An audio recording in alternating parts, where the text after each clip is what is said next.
So the metal sheeting can cut into Yeah, the wires, and so we want it. It's a preventative Yeah, again. it's preventative maintenance more than anything. So the water heater's out in the garage. It's a 2013 50-gallon unit. Typical life expectancy is 10 to 15 years on water heaters. Water was temping at 97 degrees. They probably just have it turned down just because nobody's currently here. It's generally what we see on vacant homes.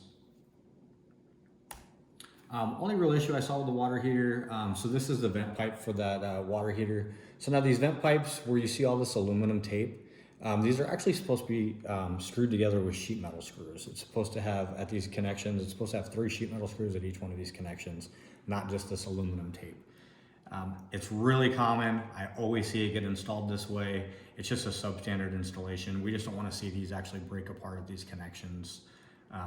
So I would recommend having a plumber come out and just resecuring those actually. Yeah, we see that in tons and tons and tons of home inspections. So I'd say 80% of homes out here Yeah. Have it done this way. Yep. I've never seen any issues happen from it, but it's a substandard installation. Code, we got to let you know. Yeah. And then out at the garage, garages are fire safe rooms. It's the most likely place in the home for a fire to start. So any doors, ceilings, walls, they're all fire rated. So the door that's fire rated, it should actually self-close and latch behind you. So they've just adjusted the springs to where that door doesn't actually close when you open it. And just so you know, that's because, when you bring your groceries in, the door slams shut on you and you can't get your groceries into the house. So even if you do that, you probably would undo it Yes. because you get so frustrated with the door slamming shut on you. So it's a real common thing, but the hinges are designed to be self-closing and can be adjusted to correct that. So again, that's a It's a real, really common thing as well. Everybody adjusts them. They don't want to get hit with the door as they're walking in and out. Out at the pool's actually in really good shape. The pool levels, the water's a little bit too high. It should be actually half the height of that skimmer basket there. When the water level gets too high, it can damage stuff in the pool system itself. So I would recommend just dropping that pool level down a little bit. and that could be because we've had so much rain. Exactly. A lot of pools Yeah. right now, they have autofills on them that keep them going, but then when it rains, that rain level of water it just pours up there and it fills Yeah, the pool. it's more So that common once for it us to have evaporates- problems with not having enough water rather than Exactly. having too much water in pools. So in a week, that level will probably be down. Yeah, it should probably be back Yeah, down where so it was. it's not it's more likely caused by excessive rains that we've had.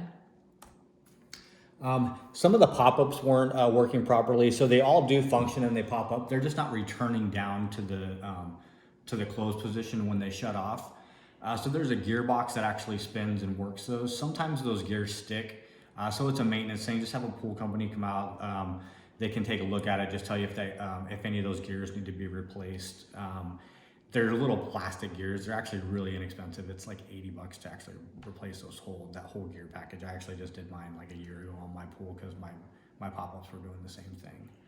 Is that per gearbox or is that No, it's the whole whole thing, gearbox. the whole- And okay. you can buy them online. It's like $85 Great. I think with shipping if you actually order them, and it just slides in and out and it controls all the pop-ups. There is a little bit of wear on the Pebble Tech on the bottom of the pool. It's right on the steps. Generally, it's where people are climbing up and down the steps. I didn't see like any cracking or anything on the pool surface. I would just monitor it. If it starts to get any cracking or anything like that, you might have a pool company come out and take a look at seeing what it would cost to actually repair any of that. But as of right now, it looks like it's all really minor. Good. And there is a little bit of cracking along that pool deck and where the tile meets up, where that caulk line is. So we just need to have that recaulked all around the pool. We just don't want to see any water get back behind the tiles. any water behind there. It can just loosen up those tiles. Those tiles can fall back down into the pool and then cause damage to that pool. And I also know that that becomes also a really popular place if bees Yes. or hornets discover it, because it's a good moist area, and so it's a water source for them and a way to hide. So caulking there and keeping that closed up is a good way to keep the bees out. Yes. And then there's a little bit of cracking at the equipment pad there. It's really common. It's just concrete that's on the ground. There's not a whole lot you can do with it. Maybe fill it in. We generally call it out. It can cause uneven surfaces with that pool equipment, extra wear and stuff on that pool equipment. Generally, people will actually end up taking it out, putting like a plastic pool pad in there, equipment pad. All these just actually unbolt from the ground, and then you can put a plastic one in there and re-level. And then I could not get the pool light to work. All the wiring and everything looks like it's there for that pool light. I'm just not sure where the actual switch is. There was no switch actually at the pool equipment. And it's a little LED thing. Generally, there's something like in the yard. All the lights I flipped outside, just nothing would turn the pool light on. So it might something to be able to ask the sellers about. Perfect. Where they know where the pool light is. Worst case scenario, it could just be a bulb. Then you just have to drain that pool down a little bit to get down to that bulb area and change the bulb out. And then there is a heater on the pool if you do want to use the pool in the wintertime. Unfortunately, it is not set up to run right now. They do have the gas shut off. We don't turn any gas lines or anything off on like that when they're shut off. They could be in maintenance mode or something like that. We don't want to damage anything, so that would something to be asking the sellers about as well if it does work. Everything looked like it was fine on it. I didn't see any damage. Well, and since they're not here using the property, it makes sense that they've got it turned off and the gas line's off to it. And then at all the sliding glass doors, so you have one like in this living area that we're at, one off the main living area, and then one in the master bedroom. Anything that goes out to the pool areas, unless there's actually a pool gate around the pool, all of them should be self-closing and latching for pool safety. We call them out on the houses. Generally, it's up to the city code ordinances. A lot of the cities are very lenient with it. They only require it if you have small kids in the house, things like that. It does look like they are equipped with it. They have high handles on them. It just looks like they're not actually operating properly. And so, you know, the pool safety rules are fencing or the self-closing doors with 5-foot handles so that little kids can't reach it and grab it. Yes. But if there's no kids living in the house, normally people take those out, disable that aspect so that you can enjoy going in and out and not have to fight with it. But if there are kids present, you need to really be aware. And these all do have the high handles on them, so they probably do have all the self-closing mechanisms on them. They're just disabled right now. This is a service door to the garage on the right side of the house. There's just a little bit of water damage along the door frame. It's really common. It's outside. It looks like you could probably just scrape any of that dead wood away, just repaint over. It doesn't look like it's like a full replacement or anything of any of that door trim. And they do have this nice little retaining wall outside. Everything looks fine with that retaining wall. The reason I'm bringing it up is generally we see like drainage at the bottom of these. It's probably most likely because they have all these rocks and everything at the bottom. I just can't see any drainage holes at the bottom, so I'm letting you know if you do see any type of like water discoloration or anything on the bottom, it just could be that it's just not draining properly. Then you might have to have somebody come out and just take a look just to make sure that if you don't need to add any extra drainage or anything. I didn't see any cracking in the wall currently right now. I didn't see any issues. And with the amount of rain that we've had, we would have. It seems like it is draining fine. Yeah. I just can't visually see anything right now, so I'm just pointing out, letting you know. Just keep an eye on it, make sure everything's going fine with it, but it looks perfectly fine right now. So this is on the side of the house where the pool equipment is. There's just a lot of exfoliation of the stem wall where all that stucco and everything is.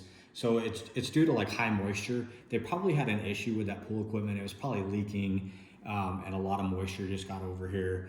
and just cause a lot of exfoliation on that stem wall. It doesn't look like it's anything structural.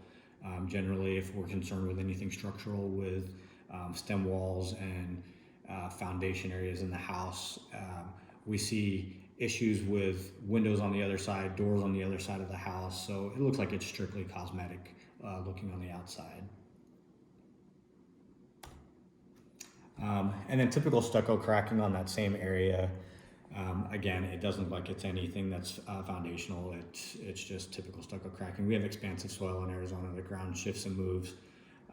Stucco cracks. Stucco cracks. It's concrete. They wrap it around wood. That wood expands and contracts. The ground moves. So here's another note about stucco, and that is that in order to patch stucco, the crack must be wide enough that you could put a coin in the crack, because otherwise material can't go in there. So the only thing that is done is paint, because paint is the only thing that kind of seals it up and just helps prevent moisture from going in there. And to me, that doesn't look like it's big enough for. I didn't see anything that was big enough to fit a coin through. All of it just looks like these cracks, and they're just painting over them. So that's the way. That's that's the proper maintenance to do for that. So we do have a couple cracks on the actual slabs themselves coming into the house. It's really common. This is actually at the back door. There's another one in the laundry room. It's that expansive soil, that ground shifts. And it's one of those things that you'd never see if there was tile or carpet. It's right. Because they this have is these bare floors. They don't have tile down. There's no uneven surfaces or anything by it. And you're not seeing cracking around the windows or doors around and above and across. So some of the windows are a little stiff when they open and close. They just need a little bit of lubrication. The only bigger issue I had one window that didn't want to stay open, and then a couple locks that didn't want to fully engage. But the windows don't seem like they're like off track or binding or anything. We generally don't open up windows in Arizona, so they get really stiff. They get a lot of everything in the tracks. So generally lubrication, blowing the windows out. You probably won't open up windows that much anyway. That's generally what happens generally in Arizona. It's too hot outside to open up windows. I actually open up my windows all the time. Yeah, and I don't think I've ever opened my windows in my house. we open ours. We're almost to the point where every morning we'll open up all the windows and doors in the house, let the fresh air blow through, and then close it up by 10 o'clock.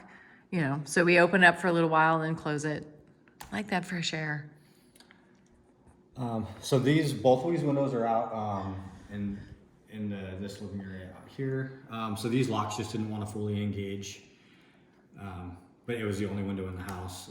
And then this And that could also be a lubrication issue. Correct. It just doesn't want to close all the way. There's dust and grime in there, so that it just is catching. Okay. And then this window on this wall all the way in the back, it just didn't want to stay up. Okay. So I would lift it and it would drop back down. And it's possible that a window company could come in and adjust those springs and make that work.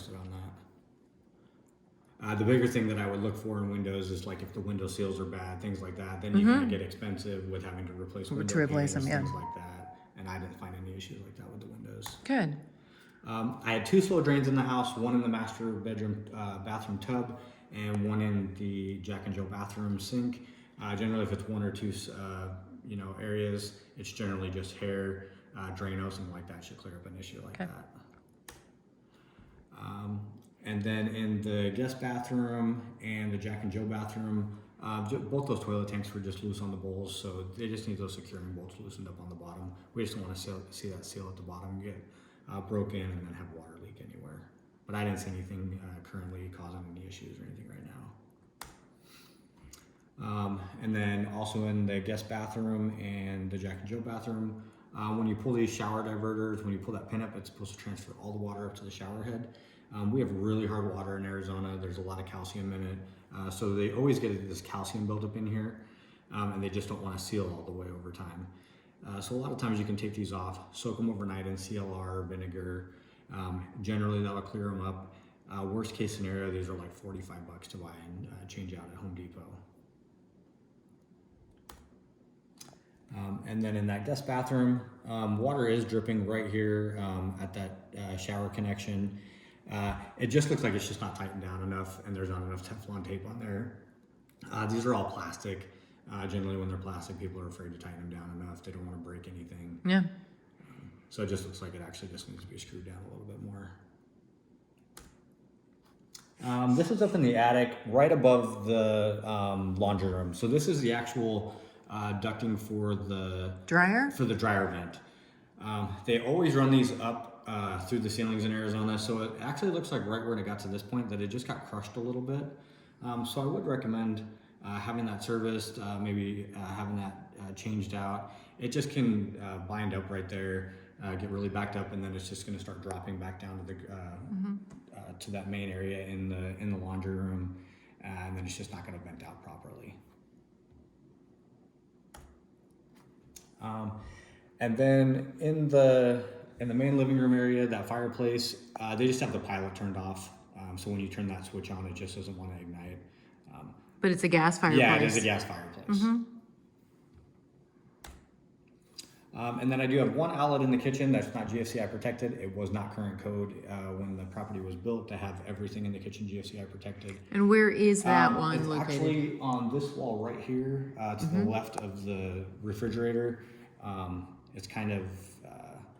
it's not on a sink area. It's not on a sink area, so that wasn't really code at the time. Current code now is that everything in the kitchens need to be on a GFCI outlet.